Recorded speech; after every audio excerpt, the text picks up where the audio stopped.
Hey now, it's Ruben with Help Find the Others. How you guys doing? Grateful for everyone that's part of our family here and everything you do to keep this going as always. Um, I'm having a hard time keeping the positivity going, so this is a little different video. Unfortunately, uh, my rabbi, the rabbi of our congregation that my family is a part of, died last week, and it's really affected me. I mean, we're very, very close.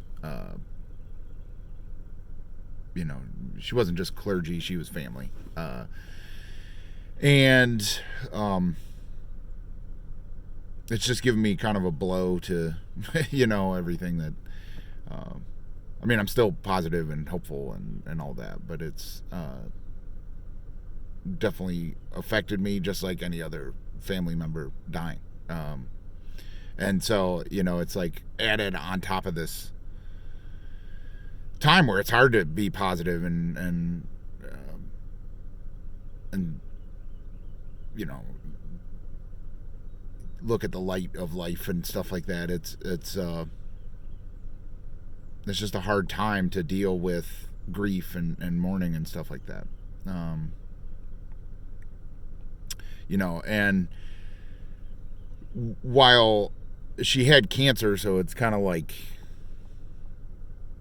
you know, possibly should have known this was coming. It was still actually rather sudden. She had breast cancer, um, and I know I'm preaching to the choir here. Like I know probably almost everybody watching this, has been touched by that disease at some point, and it can, it's for as uh, much as we know about it, there's so little we can do about it. It's a terrible, terrible disease and very unfair. But yeah, she had breast cancer like 2 years ago and beat it, and I think in February, um, she announced that it came back and it was metastatic, which is never good, and she'd be doing chemo. And she kept uh, being the leader of our congregation and being there for people uh, up until the last week of her life. Our last in person get together for our temple was Purim, the holiday, um, and I mean, while she was skinny, she led the service. We do like a play, musical kind of thing that they put together, kind of goofy thing with a different theme every year. And she was dressed up like Wonder Woman and singing and led the whole service. And this was the first week of March, and then that was when we couldn't meet together in person at the temple anymore, and everything became virtual. And I mean, every day she had some different Zoom thing with different groups in our temple, or whatever. And I wasn't on the one call, but my mom was, and said that like 2 weeks ago, like she was complaining about her neck hurting and had an ice pack on her neck. And then a couple days later she had an MRI, and like last Monday she said that she was going to be going into hospice and stepping down from her role as senior rabbi. And you know I mean, that's never a good sign, but it was like 2 or 3 days later,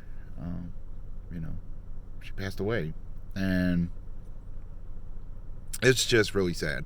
It's like I said, I know a lot of people have a bad taste in their mouth about organized religion, and especially clergy members. We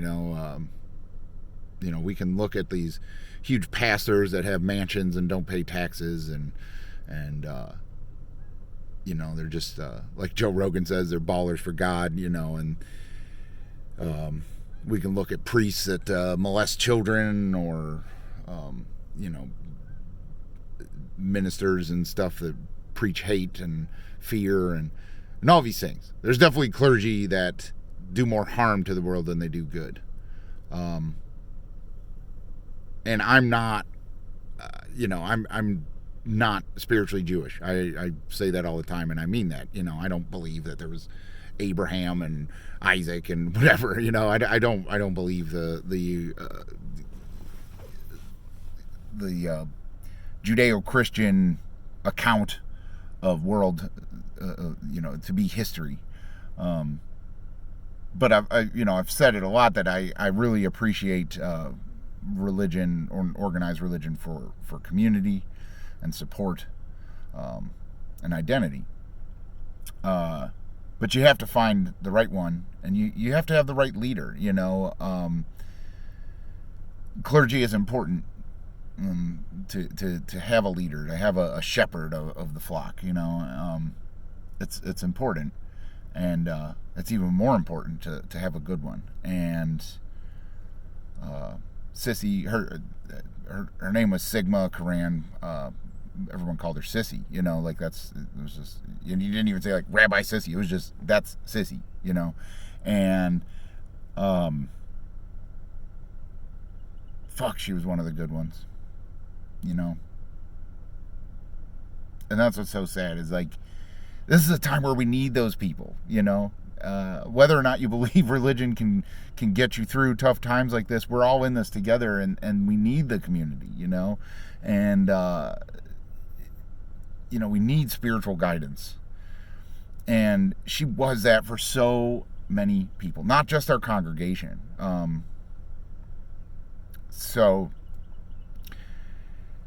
The day she died, we had a Zoom kind of thing. Not her funeral. Well, I'll get to that in a second. But there was like 280 people on a Zoom call, and that's just our, how many people didn't know about it? How many people didn't sign on, couldn't sign on, didn't want to, didn't feel like it, whatever. I mean, there was 280 people that wanted to join together to, pray for her and sing, and I mean, she meant so much to not just our temple, the whole Reformed Judaism in Ohio and Cincinnati, and probably the country. She was on all these different boards.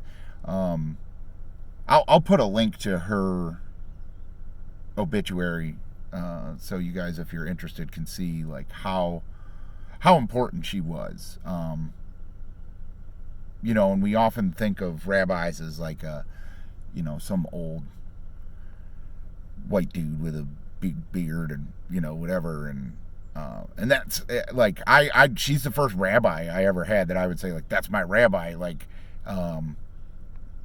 the temple I grew up in as a kid, like my parents started it with their hippie friends, and there wasn't a rabbi, and our Torah was like, had white out in it, and it was scotch taped together and stuff, and then when I moved to Ohio, I tried out a few different temples, and they just seemed very impersonal and very judgmental, and just wanted money and whatever, and it just didn't do anything to me, And then when I met my wife, and I started going to the temple she was going to, and Sissy had kind of just started her work at the temple, and she was, the young, cool female rabbi, and very liberal and inclusive, and it changed our temple from one that was dying out because, the congregation mirrored the rabbis they had, which were old crusty white dudes that were dying out, and she breathed life into this community of ours. Made it very family centric, because she was a mother and young and just changed our temple to mirror her and her motivation and her energy, and it was different from any other religious experience I've ever had. And it didn't, like I said, it didn't make me agree with, a lot of the spirituality, but it made me feel the community and made me feel, a part of something bigger than me. And that really hit home. I've had moments in my life where I've been atheistic, and definitely moments where I've been agnostic, and then moments where I've been very religious as well. And when she came into my life, like I said, it was the same time my wife came into my life, and I started to kind of mix, my agnosticism and religion and atheism, and just kind of mixed it all into my own personal beliefs. And because I never really, followed any rabbi, I was like, well, I'm not part of her focus, I don't believe what she believes, and why would she really give a shit about me and whatever. And very shortly after I joined the temple is when my wife and I got married, and just going through that process of preparing for a wedding with her, I was like, oh man, Sissy's really awesome. I really, really love her, and just such a kind, warm person. We originally wanted to get married at my farm in New York, but kind of our family just crapped all over that, so it didn't happen. And Sissy kind of talked to us and was like, how about, and she had this idea to bring, a piece of sod into the temple. We wanted to get married barefoot in the grass was our whole thing, and she's like, well, if we have to do it in the sanctuary, why don't we bring grass and plants in, bring outdoors inside, and we did. And to this day, people still mention that about our wedding, like how awesome that was. And that was all her idea. And yeah, like I was saying about her being young, I mean, she was pregnant at our wedding, I mean, she was only 54 when she died. And so, fast forward a year to after my son is born, and my wife's in the hospital in a coma. And after our wedding, I really didn't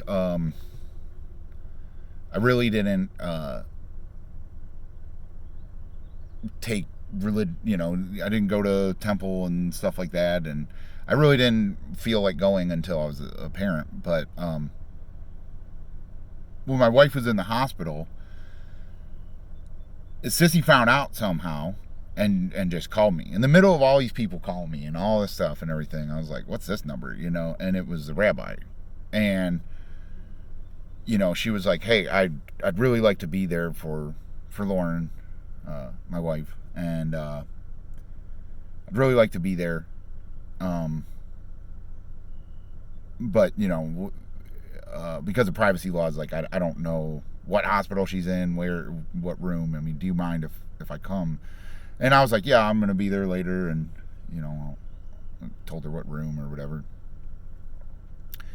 And so she went in the ICU room with me, and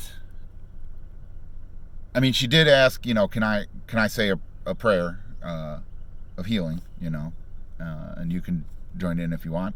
She's very respectful of, like, I don't know what you spiritually think, but I'm here for you, and I'm here for her.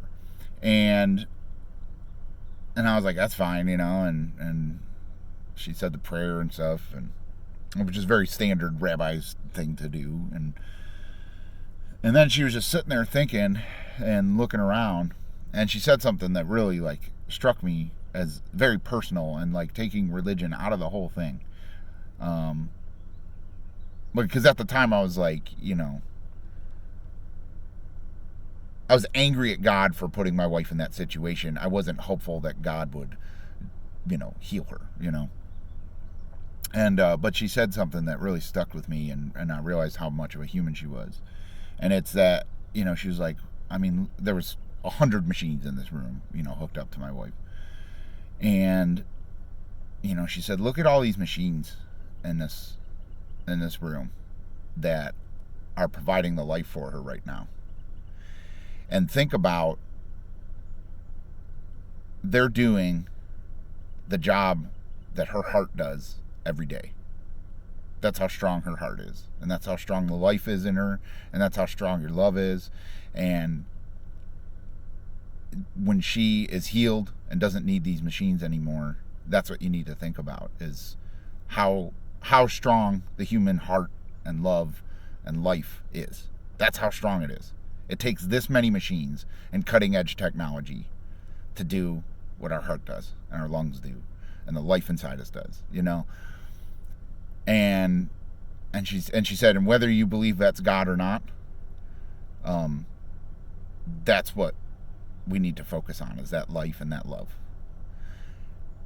And I'm almost tearing up thinking about it to this day, because like that is one of the most powerful things anyone's ever told me. And I don't even know what, I can't think of something she could have said that would have been more comforting going forward too. I think about that all the time, that like we think life is frail and fragile, and it is, and it can be gone like that.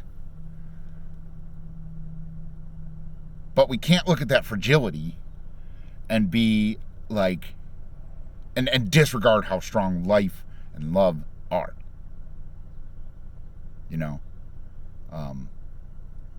And so, let alone all the other moments of our life. She's been there in all the bad times, all the good times, not just in our family and other families. And that moment was the moment I was like, wow, she is the kind of clergy, the kind of leader that every rabbi, every priest, every minister, every imam, every religious leader should be that kind of human with that kind of philosophy, and that kind of insight to know what to say. Like, she could have said a bunch of stuff about God and given verses of the scripture and all that, and it wouldn't have mattered and probably would have pissed me off, And she just knew exactly what to say. And she had only known me for a couple years, and not that well, like just from our wedding, And so, I don't know, from that moment forward, she was family, and she wasn't just a religious leader. And I don't know what my message is with that, other than to share like that message that she had is very important. But I also want to, just talk about the other thing that makes me very sad about it is how many ICU rooms was she ever in for her job, for her calling? How many deathbeds? How many marriages? How many, how many pivotal moments in people's life was she there for? She was the most inclusive religious leader I've ever heard of. She did so much work with same-sex couples that couldn't be accepted into other temples, and welcoming them with open arms to our temple. So accepting of like mixed marriages, of like, one person's not Jewish, one is, they want to raise the kids Jewish or expose them to Judaism, whatever. She did so much work with the Muslim community in Cincinnati. so much work. She went to Israel every summer to do acts of service there. So many people, not just the 280 people that joined that Zoom, but thousands of people were touched by Sissy. And she was just as much a family as she was to me, to them. Which by proxy, that makes us we're all family. We're all mourning. We're all grieving this. And it's so sad to me that a woman that dedicated her life to everyone else's life because of this fucking freak virus pandemic, nobody could be there at her funeral. We just had her funeral on Sunday, and it was streamed, and it was just her family there. To where if there wasn't this pandemic, it would have been hard to find a venue that would hold enough people for everyone that would have come. That's so sad to me. It's just not fair, But it's cancer, I don't know. And it also makes me think too that at this time, we argue about the numbers of the COVID statistics, and it's only 80,000 deaths and this and that, and I definitely get caught up in that. And if we're talking about a societal thing and public health thing, numbers are numbers or whatever. But it's every one of those deaths is someone that deserved to have people at their side while they, on their deathbed, and have them at their funeral, and none of that's able to happen. All these people getting buried in mass grave, all these homeless people getting buried in mass graves in New York City that are dying from COVID and all that. It is such a sad time that I was overlooking by being caught up with statistics and stuff like that, and I have to check myself and be there's a human moment going on right now that we do need to be sensitive to and everything. And so when we get, and that's one reason the conspiracy theory surrounding this pandemic can be interesting to go down. I think it can be dehumanizing, and we all need to just take a moment during deaths during this time and just be human, and realize whatever caused it, whatever could have stopped it, it's still human deaths that, and it's not even the death that's the issue. It's the mourning process and the grieving and the funerals and the things that would be the standard way that people would deal with the death of a loved one is interrupted right now, and it's so goddamn sad,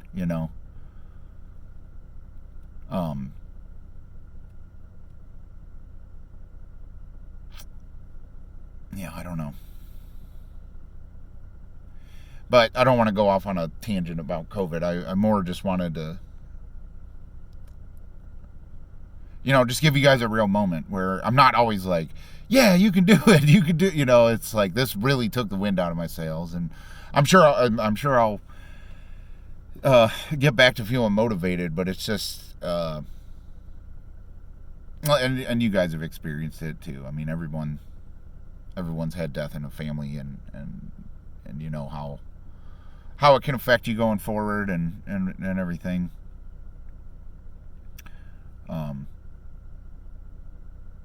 But yeah, like I said, I just wanted to show you guys a real moment and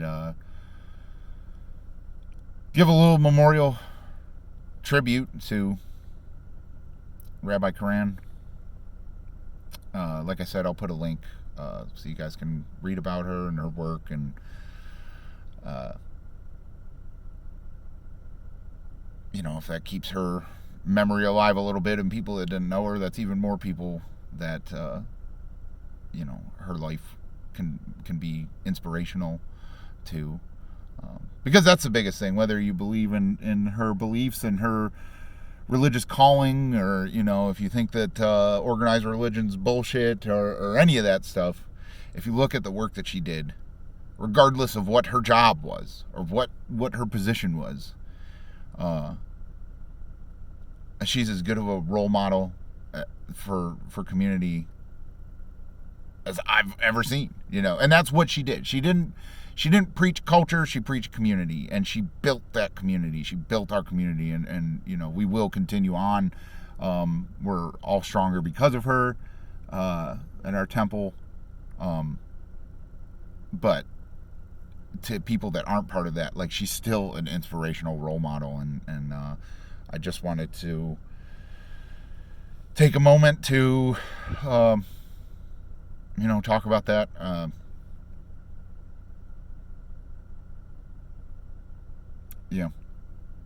So I don't know. I don't know what else to say about it. So I'll just leave it at that. I hope everyone's doing well. And